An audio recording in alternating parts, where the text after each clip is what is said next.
right. We're recording in 5, 4, 3, 2.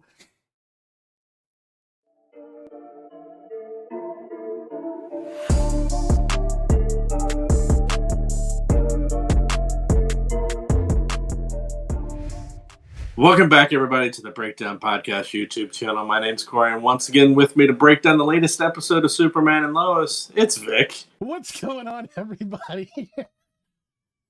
I can't stop. Ignore him. Ignore the giggling buffoon in the corner. Don't look behind the curtain. Yes. Let's just close the curtain on him. You can't see him. Yes, we are back to break down another episode of Superman and Lois. But first, before we do want to let you know we have a live show we do every Tuesday at 7 p.m.-ish Eastern at twitch.tv/MillerKing_51, where we're currently breaking down episodes of Moon Knight as well as The Flash. And if you can't make the live shows, those episodes are available on Spotify as well as Apple Podcasts. And before we begin, please hit the subscribe button if you haven't already, and leave some comments. Let us know what you think of this episode. All of that does help us out, and be sure to hit that thumbs up and let us know that you liked it. Or, I guess there's no thumbs down button now, but you can hit it. It's still there, but it doesn't really matter. I think it's still there. It doesn't really matter. You can't see how many they have in Yeah, it doesn't matter. But so don't worry about the thumbs down. Hit that thumbs up. It does help us out, and we'd appreciate it. So, without further ado, Vic, let's break it down. Alrighty now. This episode of Superman and Lois. Superman and Lois. Superland and Lois. Superland. That's where that's a theme park coming soon in northern Iowa. And we can't really tell you all the details because it's very secret now. I don't know. Well, the details are hidden behind a pair of glasses that you can't tell that it's a real thing. But so in this episode, but once they take those glasses off, you're gonna know right away. Exactly. No, you're not. You're still not gonna know until Superman floats up in the air. Into an icicle. That's when you'll know. But before that happens and we open Superman manages to show back up just in the nick of time before Jonathan L. tries to annihilate Clark's or our Superman's family. Again, this is the third or fourth flashback or third or fourth viewing of this exact same scene. They did it at the beginning of the end of the 2 episodes ago, the end of this episode, or the beginning of the last episode, and then the beginning of this episode. I'm like, we know, we've seen it, we understand. He shows up, they realize it's not him. He says he's here for Jonathan, but this time Jonathan's like, what do you mean you're here for me? Why doesn't Jonathan panic? Like, he knows about Bizarro Superman. He knows about this other world. He knows about Ali Alston, and he's just standing there like, that's interesting. There's another me standing there. Well, I'm going to ask you something wrong. I'm going to ask you a better question. How is it that when he comes through, he's already speaking normal English for us to understand, and for the other characters there, never has to change it. Yep. But Bizarro Lana shows up and she's speaking backwards. Makes can you explain that? Sense. Okay. And the only and even to that point, the only thing I can think of is the fact that Jonathan L. showed up at the Fortress of Solitude when she switched his vocals around so that we or they could understand, or whatever it was. Maybe she did something to him so he could understand Clark. But I don't think so. That's me plugging a plot hole. Yeah. But there's no real reason as to why, but he instantaneously comes through and he's all good to speak. Not to mention the fact that he instantaneously comes through and there is no damage to this kid whatsoever. So when he goes through the portal, when Superman goes through the portal, that portal tears him apart and he puts himself back together. But when Jonathan L. comes through, not a thing, no problems whatsoever. He's completely fine. That thing happened to Lana too. Yeah, completely fine. They're literally writing holes in their own story that they didn't need if they just hadn't made sure that we saw how how devastating going through that portal was for Superman. And then to your point last week, they talked about the fact that going through the portal like shreds people alive. You were talking about the body parts floating around, which I didn't notice at first, but when I went back and edited the video for YouTube, I saw it. Like I even put it in there so you could see what you were talking about in the video, and like I didn't even notice it at all. I just thought it was just like space debris floating around. I didn't realize it was people. But with that said, also, how does John Irons know that? Because that's how they bring it up.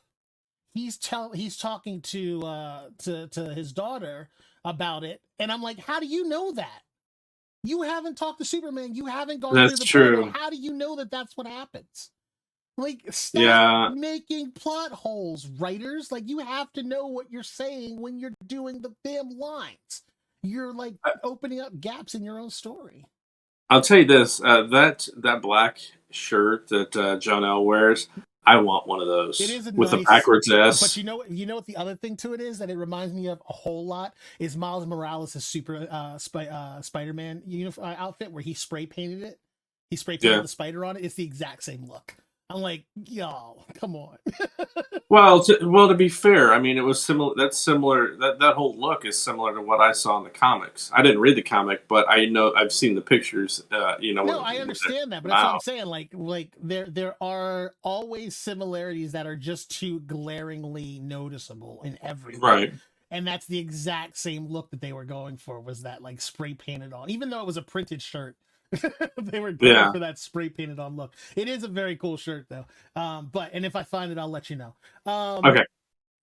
So basically the storyline for this week is Jor-El shows up on Earth. He wants to merge with Jonathan, and he is dead set on doing so. When he tries to take Jonathan the first time, Jordan tries to fly in and save the day, and just, for whatever reason, Jor-El just bats him away like he's nothing, right? Mm-hmm.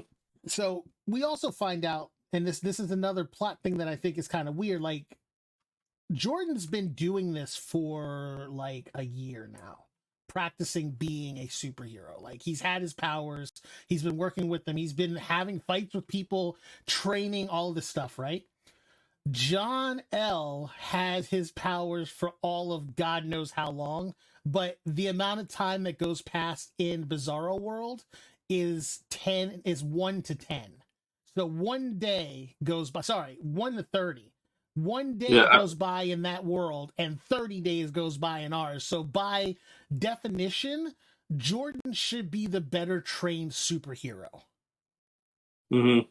Yet he just gets annihilated instantaneously by Jor-El. And I understand, we're supposed to realize that he's more powerful. But why? Like, why? Especially since what happens later on in the episode, which once Superman shows up, once he realizes he's not able to take him, he hasn't come up with another plan, because Superman shows up and like stops him from taking Jonathan. He just kind of lands on top of them. He just kind of like causes a massive explosion that separates them. I'm like, but you just shockwaved your own kid. Yeah. Who's not superpowered, so you probably killed him. Yeah, and Lois too. Right. So I was like, okay. So in separating them, Jor-El realizes he's got to kind of retreat and regroup, and try to figure out the best way to get to Jonathan without having to deal with Superman. And that's basically what the whole episode comes down to. He realizes that Superman has got a special relationship with his Lana on his world, by basically creepily stalking him as he's going around. He ends up showing up. Well, Superman is kind of filled in on some of the things that he's missed out on. Well, that happens a little bit later. I'm sorry, but he explains to Lois and the boys about what happened, and then he goes into town to see Lana. Right. And as he does, he wasn't intending to see Lana, but as he's walking down the street, because he finds Jor-El, because Jonathan had a vision of where he was. So Superman shows up there, and as he's walking, Lana just has to butt in. Well, it's she pops out of the diner that she spends all of her time in, apparently. Every time you see her, she's either in or coming from that diner. I don't think she cooks for her family. I think she just buys food from the diner and takes it home. But yeah, she pops out of the diner, and that's where she's like, "Oh, Clark, you're back. How was your story?" And he's like, yeah, it was good." And she's like, "Good? You were gone for a month, you jerk. How is it just good? It had to have been more than that." And he's like, "Yeah, it's a long story. I'll tell you later." And I call BS on this whole part, because she's like, what do you mean? You were gone for 30 days. It's none of your business. Yeah. He was working on a story. Maybe, did you ever think that he was, this is something he can't talk about right now? You haven't seen the story published, so obviously it's not out yet. So maybe he has to keep it on the hush hush. None of your business. And so he's acting to her. He's acting kind of standoffish. Trying to standoffish, yeah. And so she's like, "Oh, okay," and then she kind of pouts and walks off. Meanwhile, she also tells him that she won the governor. She's the new governor of the town, or whatever. No. Lois told him that because Lois said because when he comes back. Oh, that's right. Yeah. He didn't know she said something, but he didn't know about it. And then when he got back, Lois told him, "Was like, yeah, she won the election," and he was like, "Oh, okay." He's like, "That makes sense now." But in the meantime, like you said, at the other end of the street, you have John-El kind of watching what's going on, so he now knows that they've got some sort of a relationship. Yeah, and meanwhile, he takes off, and once Lois leaves, he's gone, or Lana leaves, he's gone, and so now, thanks to Lana, he's lost track. Which then he goes back home, finds out about Lana winning the election, and he's like, "Well, what else did I miss?" Cut to him interrogating Jonathan.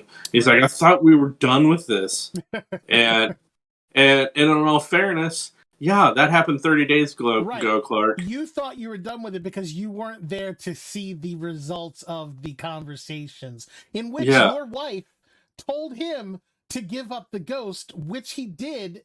Don't get mad at the kid. It's not his fault. He did what he was asked to do. Like, you can't get on him when, it was his mom said, "Hey, tell me what's really going on," and he did, and now you're going to get mad at him again. It's so backwards. Like, some of this whole thing is, I get it. They're trying to push the whole family element and, telling the truth, blah, blah, blah. But it's when they get to these certain points and buttons that they're trying to push, like, you've already pushed that button. Like, why are you doing it again? It just makes him look silly for.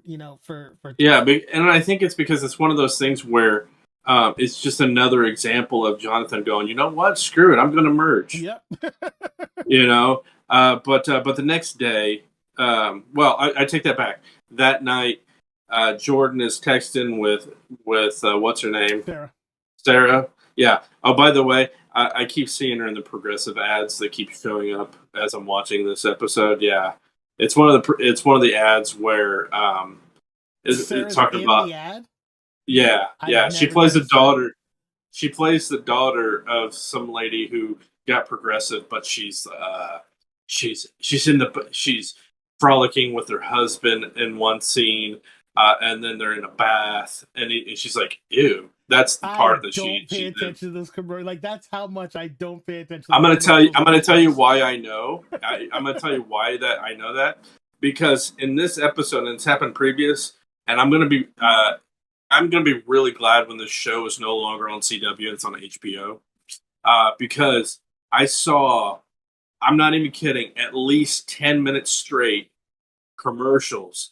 They were the same 5 commercials over and over and over and over again. To be completely honest, I forgot I was watching a show. To be completely honest, the only commercial that's come on during these runs of both this and Flash is there is a Intel or a Windows commercial that's done in all Spanish. Have you gotten that one? Like, the entire commercial, it's all Spanish. Probably. And I know that I don't pay attention to it because I heard it and I looked up and I'm like, what the hell? And I was like, did I turn to Telemundo or something? I was like, okay. And then I was like, maybe they put the wrong commercial on by accident. Like, it made me go into like this mind trip of what just happened. Then I realized it's been on a bunch of shows, and I was like, they're doing it on purpose. It's so annoying, especially that 10-minute run. Yeah. But anyhow, I was getting it. But anyhow, she's not answering her phone, and so Lois says, "Why don't you write everything down?" Right. Hey, I was expecting to go, "How do I write things? I only know how to text." But I digress. So he spends the next he ends up the next morning. He's out on the front porch. He's writing it all down. Jonathan comes out and reads it. He's like, "Are you going to get this to her?" Yada yada. Um, and then we cut over to Lois's house where Lois is telling Sarah, "Oh, Lana's I house. ran Yolanda. Yeah. I ran into Clark and he was acting weird. Hi, maybe he had some things on his mind. Why don't you quit making it about you?" He's been gone for a month. Man, you get militant as soon as Lana comes back into the story. Gee, You I were wonder fine why. with Lana last week. Yeah, because she didn't have any lines. Um, and then Sarah's like, "Oh, Jonathan was texting me or Jordan was texting me all night last night, and now I text him back and he doesn't answer. Hi, it's the morning. You think maybe he's asleep?" Not only that, but you ignored him nonstop the entire previous day, and then all of a sudden you Yeah, decided you want to text him back, and you're mad because he doesn't text you right back. yeah. Come on. This is the stuff that I hate. This is why I was not mad about last week's Teen episode. drama, dude. If you have teenagers involved, this is exactly what's going to happen. You just have to let it flow. But we, So so she so Lana says, "Here, we got you a new car because it's not a new reasons." car. Well, you It's can. the car her and her dad were rebuilding in the garage. He just Okay, gave her the keys to it. that's true. That's right. We got here. You can drive because the plot requires it. So she goes to get coffee before meeting her mom at the office.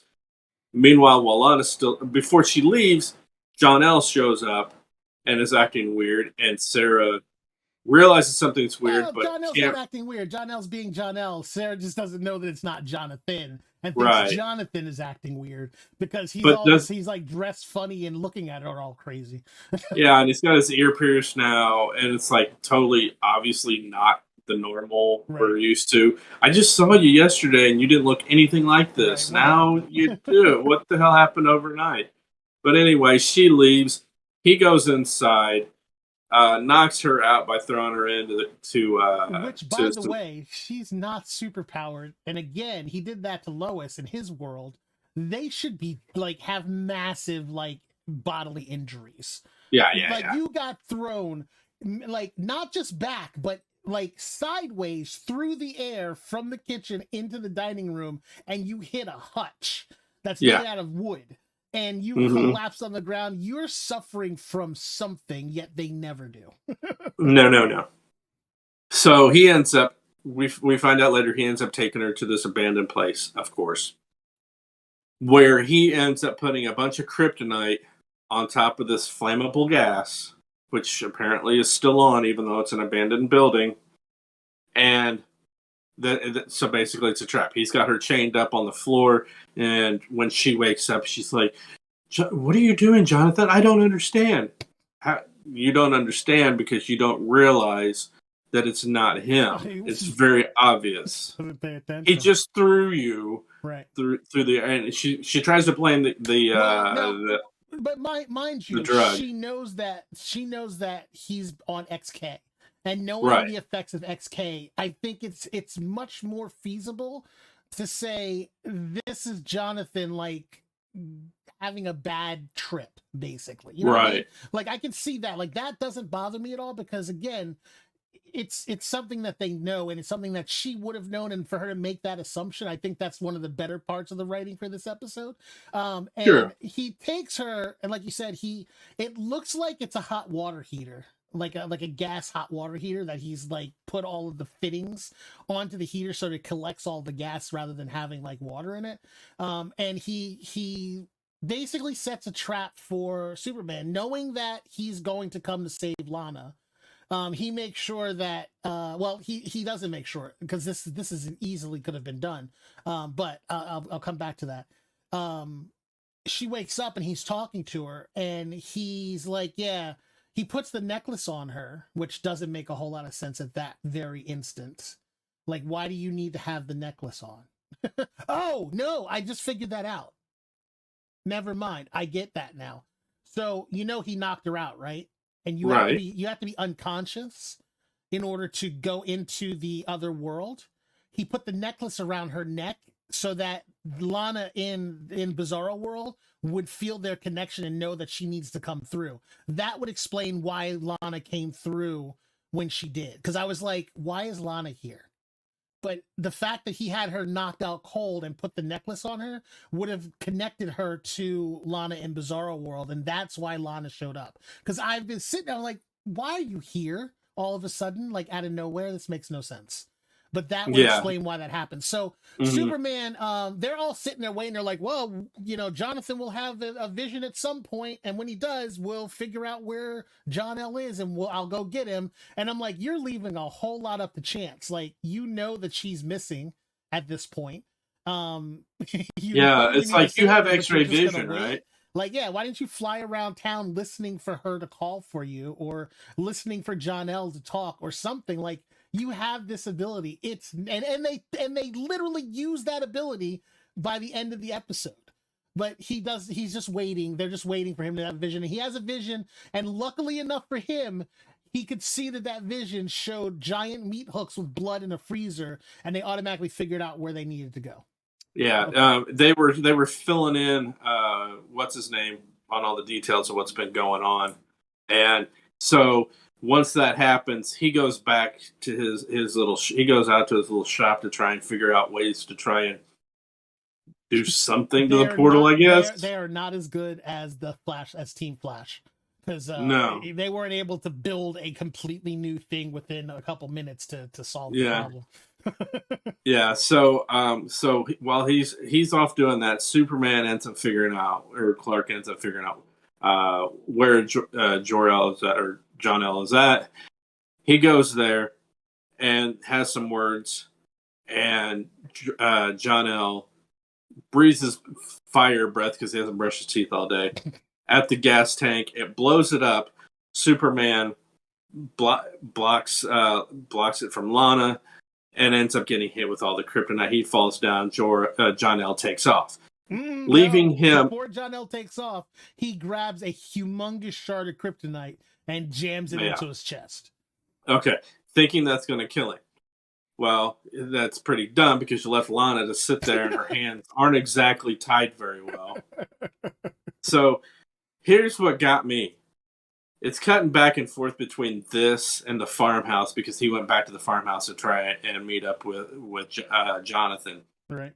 And every time she's grabbing a piece of kryptonite, she's doing it one at a time. Yeah.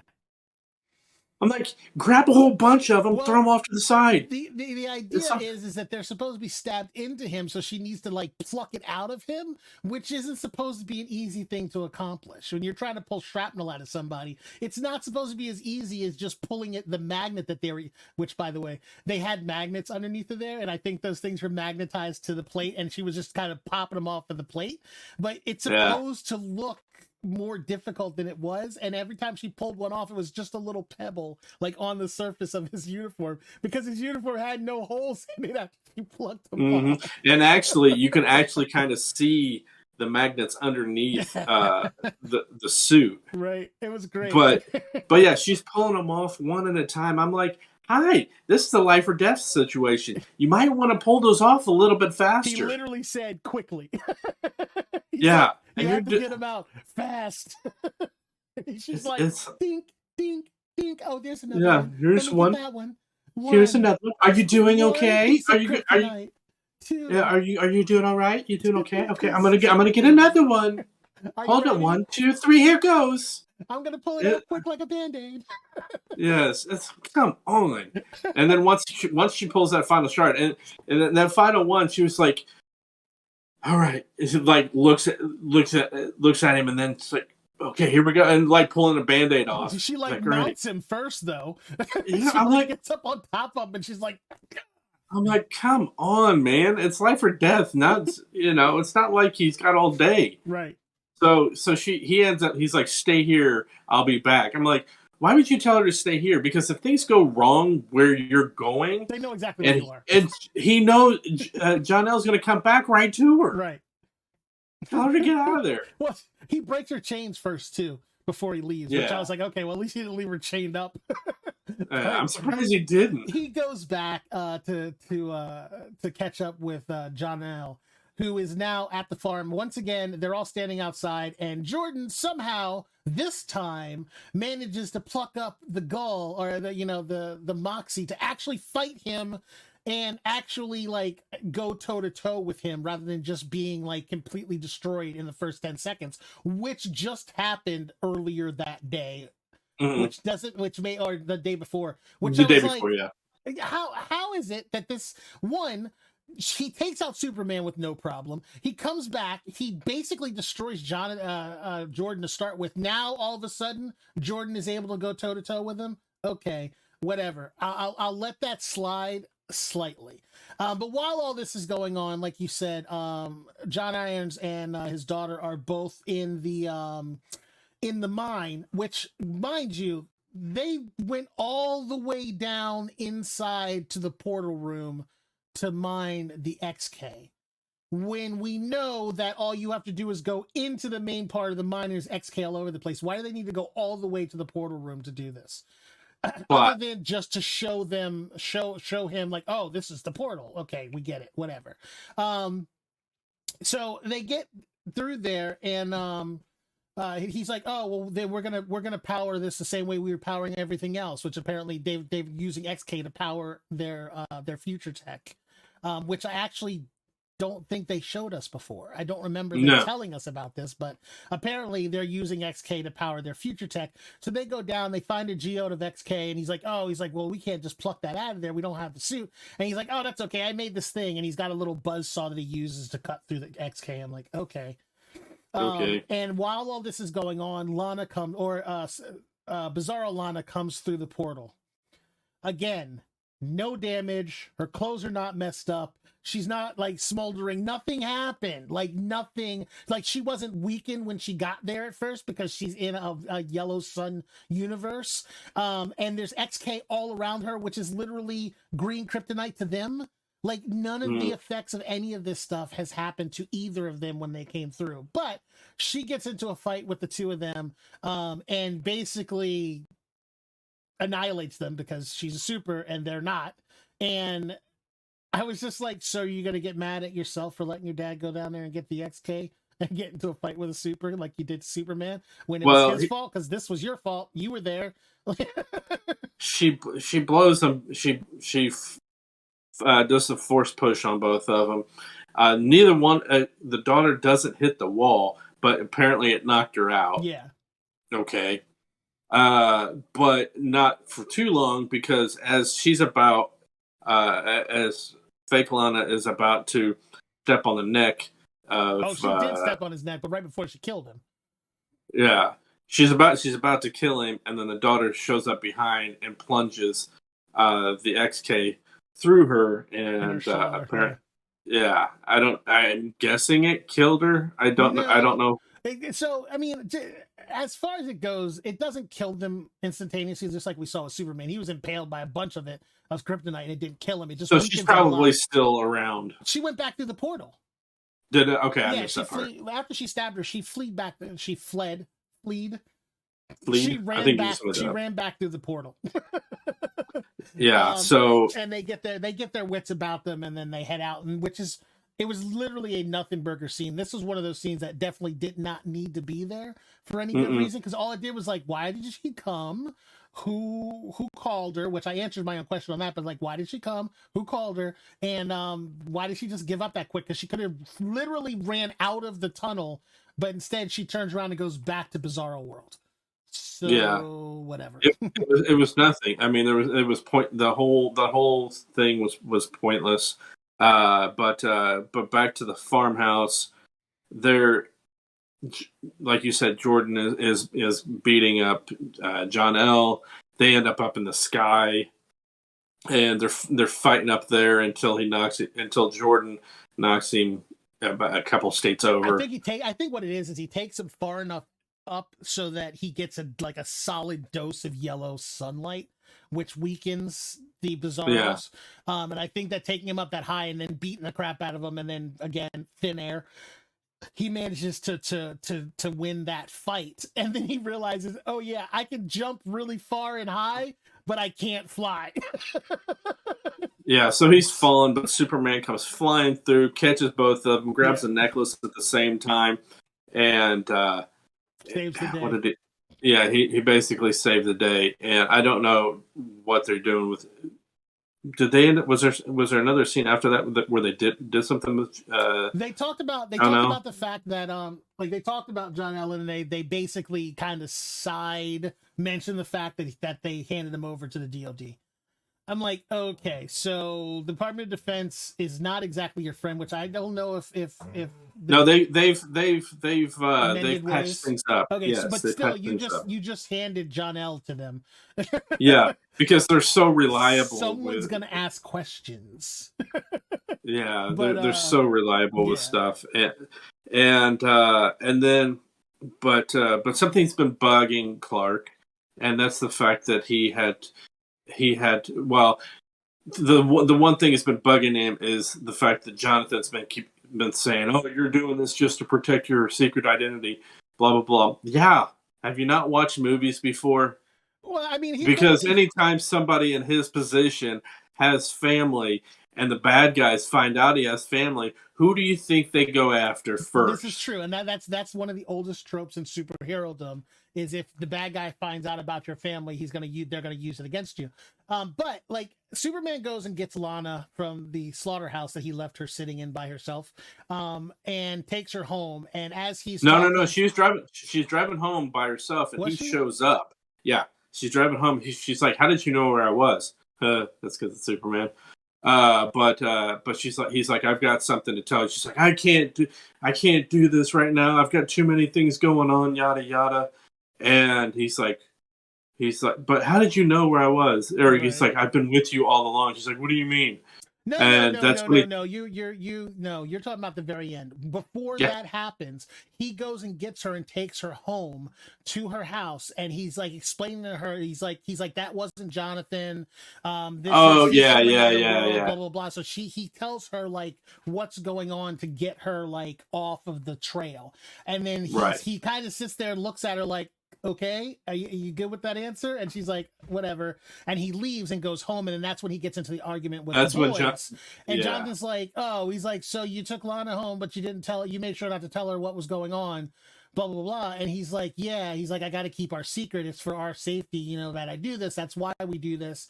And for whatever reason, I guess like the letter came up, like Lois gave Clark the letter. Yeah, because here's what happened for you. Why did you read it? There's a part that we skipped that we didn't mention, and was because when Lana was missing, Sarah showed up at the house. She's like, "My mom's missing," and Jordan is like, "Hey, I'm sorry. I want, he's trying to explain it. I want to tell you, but I can't right now." Blah, so I wrote blah. him down in this note. Right. So I wrote him down in this note, and she's like, "I don't want your note," and then leaves. It's like, wow. That's pretty cold-blooded because just upset that he didn't text you back, and now you're just going to be like, I don't want to talk to you. Oh my god! Yeah, the shit doesn't make any sense. But so the note gets left there, and that's when Clark finds it and says something. No, it's the next morning when he comes in. Lana has it, and she gives it to Clark, and he looks at it. He's like, "You were gonna tell her everything in a note." And he's like, yeah, Mom told me to. like my first defense would have been like, she told me to do it. And she would have been like, what do you mean? He's like, you said to tell her everything in my letter, and that's what I did, but she didn't want it, so it doesn't matter anyway. And he's like, yeah, well, you can't tell our secret. And he's like, oh, but you can keep the secret. And he's like, you lied to us for 14 years. And he's like, that's different. He's like, is it? It's like, we're your family and you lied to us for 14 years. Like, why is it okay? And he's like, and then all of a sudden the conversation hinges to, he's like, well, I guess I could tell Lana. And he's like, should I? And they're all like, yes. And Lois is like, absolutely. And I'm like, why are we all of a sudden, after you have been just railing about the fact that he can't tell anybody, now all of a sudden all of you, now I understand why the boys are okay with it. The boys are okay with it because they want to tell everybody anyway. Lois doesn't make any sense at all, and all of a sudden Superman's like, even though I just told you literally 2 seconds ago that I need to protect our family secret, because my friend is a little upset with me and thinks that She wasn't even upset. And thinks that I've been ignoring her and that I'm keeping secrets from her. I want to go tell her, is that okay with you guys? And they're all like, yeah, that's perfectly fine. What has the argument with the boys been for this entire time? Because he's going to go and tell Lana. Lana's going to have to now lie to her family and keep his secret. So now they're extending the lie. Or is he going to be like, it's okay to tell your daughter? Which then, is it okay for Jonathan to tell, for Jordan to tell Sarah? Like, what are you doing? So he ends up in the middle of the road. Yeah, he just shows up in the middle of the road. And now this is where she's like, how'd you know where I was? And so he's like, I've been there all along. I've been with you. And he takes his way. glasses off. I was waiting for her to go, oh my God, you're Superman. As soon as he took his glasses off. That's what I thought was going to happen. I thought the same exact thing. I'm like, is she going to automatically notice him? Yeah. But it took him floating in the air and then freezing a tree for her to go, you're Superman. No shit. Like every conversation that he has with you that involves Lois, he's like, Lois and I'll tell Lois. Like, why are you having so many conversations with Lois on a regular basis at all hours of the day, night, and everything else, and you've never noticed? How do you look at Clark Kent, glasses or not, and you've seen him without glasses on? How do you look at him and go, you're Superman? Like, how do you not do that? It doesn't make any sense whatsoever. All of a sudden, Corey, where'd you go? Corey left. I'm somebody else. I'm Carrie. Completely different. It makes no sense whatsoever. But I'm like, okay, I understand what you're doing, but why are they so heavy-handed with it? Like, and everyone has had the same question. Like, it's the longest running question. Like, how the hell do people not know who Superman is? I mean, how the hell does anyone not know who any of the superheroes are in the DC universe as it is? But in this instance, those glasses are not that magical. If somebody read, I can tell you they're not. Like, yes, you can tell it's me whether I have them on or not. Definitely know it's the same guy. And then, like, it's the same way he revealed himself kind of to the boys. Like they kind of mimic that whole thing where he went out in the front yard and he just kind of flew up in the air and then he picked up the truck kind of situation. But she's just sitting there staring at him like, and if it doesn't play out this way on next episode, I'm going to be mad. If she doesn't look at him and start yelling and screaming at him because of all the shit that she's been through with him and Superman, and he never told her, like, she needs to be furious at him. Mind you, it doesn't have to last long. Like, she can just be, like, mad as hell at first and then be like, but I understand. Like, that's fine. But she needs to be, like, furious with him because he has put her life, her kids' life, her family's, like, everyone's life has been in danger because of Superman. And he never thought to tell her, hey, you need to listen to me because I know what's going on because I'm Superman. Like, just listen to me. And instead, let all of these weird fucking things happen to her and her family, knowing that he's been Superman and knew exactly what was going on the entire time. Come on. Yeah. So that ends the episode. It was not a good one because of everything that we mentioned. It wasn't a good one to Corey because it had anything to do with anyone else except for Superman. Yeah, because we had all those stupid side characters. But there were a lot of plot holes in this episode that just were not necessary and could have been worked around. But instead of just following what they've already laid down, they just started writing until it sounded good. And then they turned it into an episode. And I think that was the worst thing they could have done because there were so many things in this episode. They were just like, what in the hell were you thinking? Like, the fact that he's running around with kryptonite, if he had that kryptonite on him in the first place, why did he wait until his trap to use it?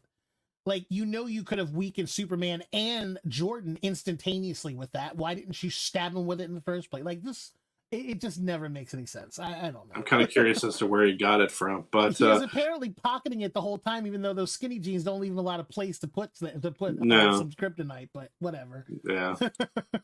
But we do want to thank you for watching, and please don't forget to hit the subscribe button and leave us a comment. Let us know what you think. On behalf of Vic, That's me. I'm Corey. Thanks for watching. We'll talk to you next time. See ya.